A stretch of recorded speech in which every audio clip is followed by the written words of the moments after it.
Assalamualaikum warahmatullahi wabarakatuh. Alhamdulillahi rabbil alamin. Alhamdulillahilladzi bi ni'matihi tatimmus shalihat. Asyhadu an la ilaha illallah wahdahu la syarikalah wa asyhadu anna Muhammadan abduhu wa rasuluhu alladzi la nabiyya ba'd. Allahumma shalli wa sallim wa barik ala Muhammadin wa ala alihi wa sahbihi ajmain. Amma ba'd. Ikhwatul iman yang dirahmati oleh Allah Subhanahu wa taala. Tema kita pada kesempatan yang sangat berbahagia ini terkait dengan adanya dua nikmat yang sering dilupakan oleh umat manusia. Mengutip sebuah hadis yang diriwayatkan oleh Imam Al-Bukhari dengan nomor 5933. Bismillahirrahmanirrahim. An Ibni Abbasin radhiyallahu anhuma qala an-nabiyyu sallallahu alaihi wasallam ni'matani maghbunun fihima katsirun minan nas as-sihhatu wal faraghu.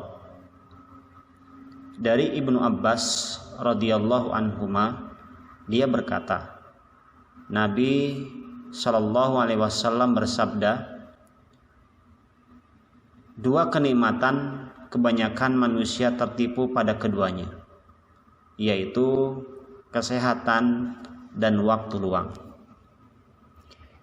Ikhwatu iman yang dirahmati oleh Allah Subhanahu wa taala, Imam Ibnu Battal dalam kitabnya Syarah Sahih Bukhari, beliau berkata, makna hadis ini bahwa seseorang tidaklah menjadi orang yang longgar atau punya waktu luang sehingga dia tercukupi kebutuhannya dan sehat badannya.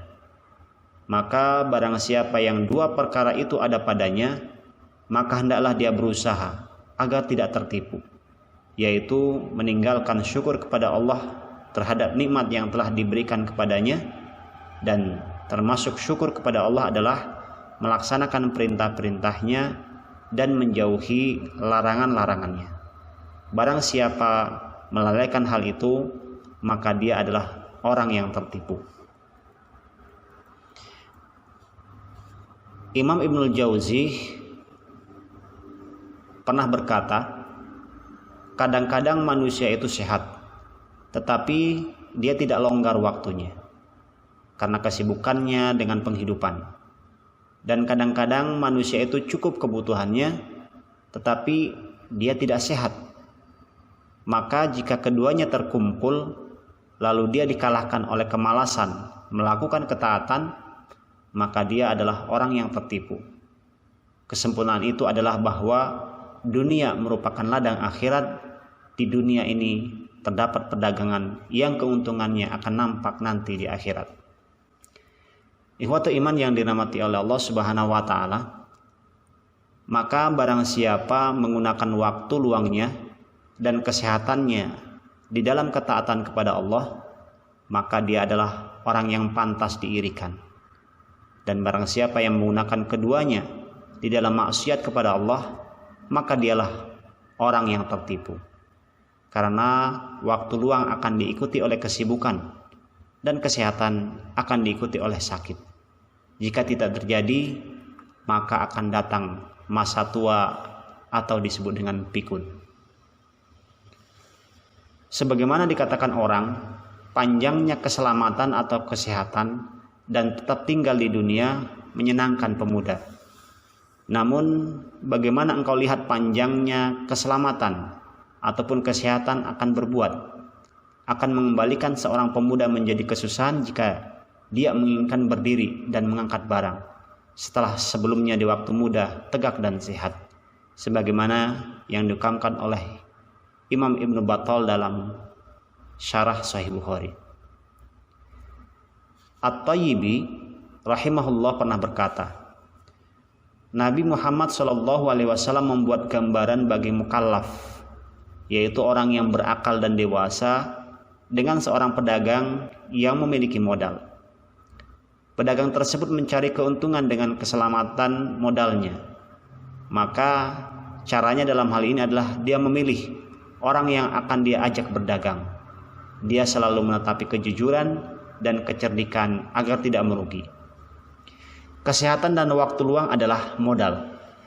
Harusnya dia berdagang dengan Allah, dengan keimanan, berjuang menundukkan hawa nafsu dan usuh dalam agama, agar dia mendapatkan keberuntungan, kebaikan dunia dan akhirat.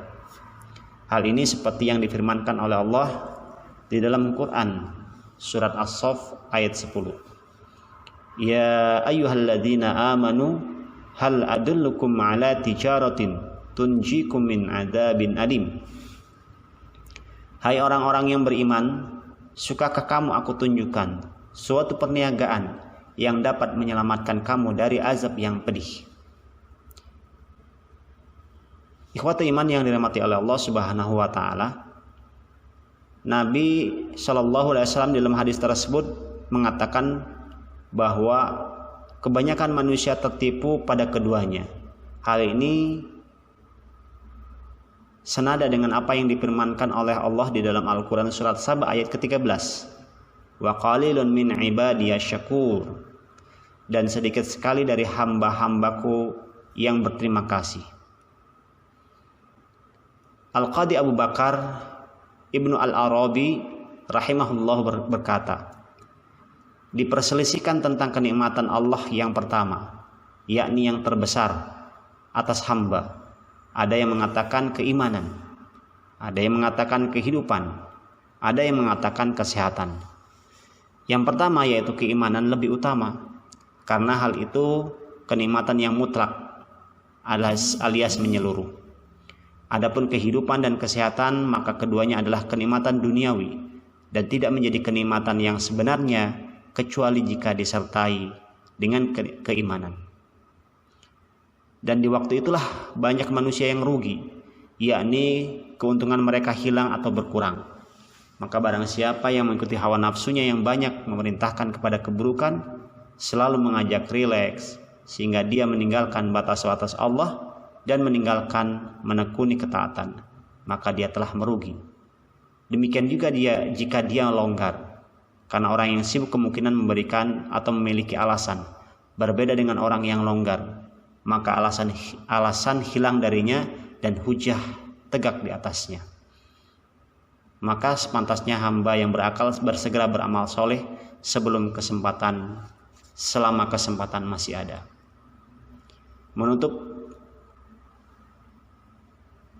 dari apa yang disampaikan tadi, mengutip sebuah hadis dari Rasulullah Shallallahu alaihi wasallam, hadis riwayat Imam Ibnu Majah nomor 4141 dan dihasankan oleh Syekh Albani dalam Sahih Al-Jami' Shaghir nomor 5918. Beliau mengatakan, man asbaha minkum mu'afan fi jasadihi aminan fi sirbihi indahu qutu yaumihi faka'annama hizat lahud dunya. Barang siapa di antara kamu masuk pada waktu pagi dalam keadaan sehat badannya, aman pada keluarganya, dia memiliki makanan pokoknya pada hari itu, maka seolah-olah seluruh dunia dikumpulkan untuknya. Mudah-mudahan kita tidak termasuk orang-orang yang rugi dengan nikmat sehat.